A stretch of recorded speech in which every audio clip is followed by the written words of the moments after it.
Paul-Olivier, vous aussi, vous travaillez pour des clients. Comment est-ce que vous faites pour les accompagner dans leur démarche éthique? Leur donner des conseils, vous les former? Alors, la première des choses, c'est d'être rassuré sur la chaîne de collecte. C'est-à-dire, est-ce que les données que l'on traite, on est en mesure de justifier de la légitimité à y avoir accès et à les traiter. Faire une traçabilité finalement comme pour la viande. Il y a une traçabilité, mais ce n'est pas une traçabilité pour de la traçabilité. Il s'agit de dire que la donnée a été collectée, entre guillemets, de manière propre, avec le consentement des personnes, avec des possibilités de réutilisation. La deuxième chose, c'est d'avoir un cadre de procédure, d'organisation, qui permettent de rester dans le cadre de légitimité d'utilisation de la donnée. Un exemple, est-ce que les données que l'on a ont un pouvoir d'identification des individus qui est pertinent par rapport à la finalité que je veux avoir. Donc c'est des choses qu'on retrouve dans le GDPR ou le RGPD. Justement, Guillaume, vous, le RGPD, c'est quelque chose qui aide ou ça peut être un frein à la collecte de données? Moi, je pense que le débat sur le RGPD, il est très intéressant parce que depuis, je pense, une dizaine d'années sur le digital, qui a un peu cette réputation, en particulier sur le volet marketing, un petit peu voyou, un petit peu le Far West, on a observé quoi? On a observé en fait que les régulateurs étaient très en retard par rapport aux technologies. Oui. Et ça, je pense que c'est un élément très très important. C'est un constat, mais c'est un élément très très important pour le futur de notre société, c'est que le régulateur ne peut pas être en retard sur les évolutions technologiques. Pourquoi? Parce que sinon, ça devient la responsabilité des entreprises de choisir leurs règles.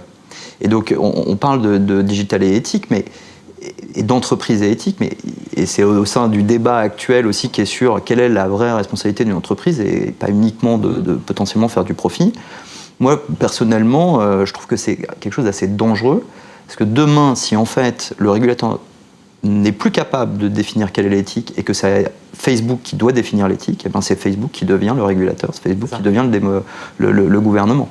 Donc il ne faut pas tout mélanger. Une entreprise, elle a accès à des données, il y a des règles qu'elle respecte, qu'elle doit respecter, des amendes qui font que si elle ne les respecte pas, mais après on ne peut pas lui demander de ne pas tirer profit de ce qu'elle a dans le cadre des règles du jeu qui sont définies.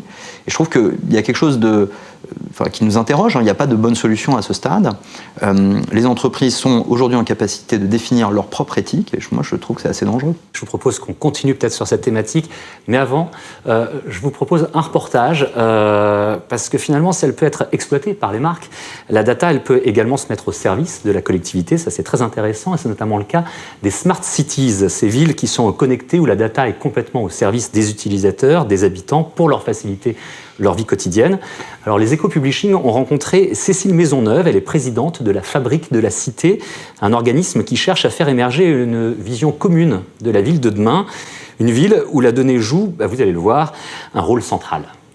Smart City, c'est-à-dire la collecte massive de données dans la ville, c'est avant tout une promesse. Pas une promesse d'une ville plus technologique, c'est une promesse d'une ville où on vit bien, voire mieux. Il y a des capteurs qu'on va effectivement mettre sur des objets urbains. Nous, les citadins, avec nos smartphones, nous sommes des capteurs ambulants. Nous laissons beaucoup de traces. C'est aussi le fruit de capteurs qui sont placés dans l'infrastructure elle-même. Le capteur qu'on va mettre sur un pont, dans une route, sur du matériel ferroviaire, et qui va permettre à l'infrastructure de raconter aussi comment elle vieillit, comment elle vit, et donc derrière une maintenance plus utile. L'enjeu aujourd'hui, ça va être non plus de collecter la donnée, mais de la traiter, de la stocker, de la comprendre et de bien l'utiliser.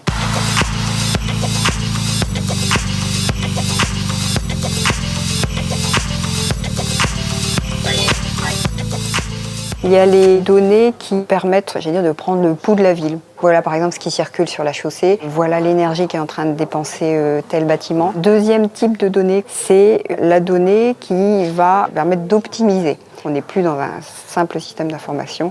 Là, j'ai un comportement différent parce que j'ai une donnée. Et troisième type de donnée, c'est la donnée qui va permettre de prédire. Et là, c'est le mariage entre le big data et de plus en plus l'intelligence artificielle qui se profile dans nos villes. Aujourd'hui, si nous consentons finalement à laisser beaucoup de données, c'est parce que nous attendons en contrepartie des services urbains améliorés. Une des grandes promesses qu'à mon avis la Smart City devra tenir, c'est celle de la fluidité et de la fin de la congestion dans les villes. Le deuxième domaine qui est de plus en plus investi investi par ce sujet de la Smart City, c'est l'énergie. Ce qu'on voit se profiler, c'est une utilisation de la donnée pour une consommation énergétique à la demande, plus raisonnée, plus adaptée à nos besoins. Ça va demander d'importants investissements, notamment pour revoir tout le réseau électrique, et c'est typiquement le domaine des smart grids qu'on voit se développer dans un certain nombre de villes. L'un des immenses bénéfices de la donnée, c'est effectivement de donner corps à ce qu'est un concept ancien, le concept du participatif, du citoyen engagé au quotidien dans la gestion de sa ville. Ça, c'est pas de la science-fiction, on y est déjà dans un certain nombre de villes. La forme que ça prend à Boston, c'est celle de tableaux en temps réel avec un certain nombre d'indicateurs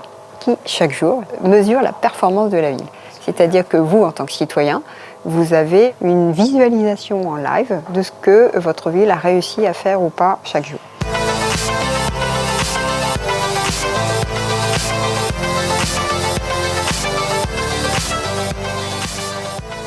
Dans le domaine de la sécurité et de la surveillance, les villes utilisent beaucoup la vidéoprotection ou vidéosurveillance. À l'évidence, les technologies trouvent un champ d'application immense. Là où on peut poser des questions, c'est jusqu'à quel point l'utilisation générale de ce type de technologie est compatible avec le respect des libertés fondamentales. Et je pense que ça, c'est fondamental pour l'acceptabilité de la révolution numérique. C'est la capacité des citadins à donner leur consentement quand leurs données sont utilisées et à renouveler leur consentement. Évidemment, les données personnelles, c'est une toute petite partie des données qui sont utilisées dans la Smart City, mais c'est une partie absolument fondamentale qui font que les villes sont ce qu'elles sont, c'est-à-dire des espaces de liberté, des espaces de créativité, des espaces d'innovation. L'utilisation des données comme ça au service d'une communauté, d'une ville, vous y croyez, messieurs ? Ah oui. Ouais, Pourquoi ? Parce que la donnée et l'échange de données, c'est aussi un moyen d'assurer une relation, une communication entre individus. C'est un des axes qui est important en matière de recherche, notamment sur la valeur de la donnée, c'est de la regarder comme étant quelque chose qui a vocation à être ciment du lien social. Et donc là, ça pose des questions, c'est la réflexion autour de la donnée comme bien public, c'est-à-dire bien qui n'a de la valeur que quand il est échangé et partagé.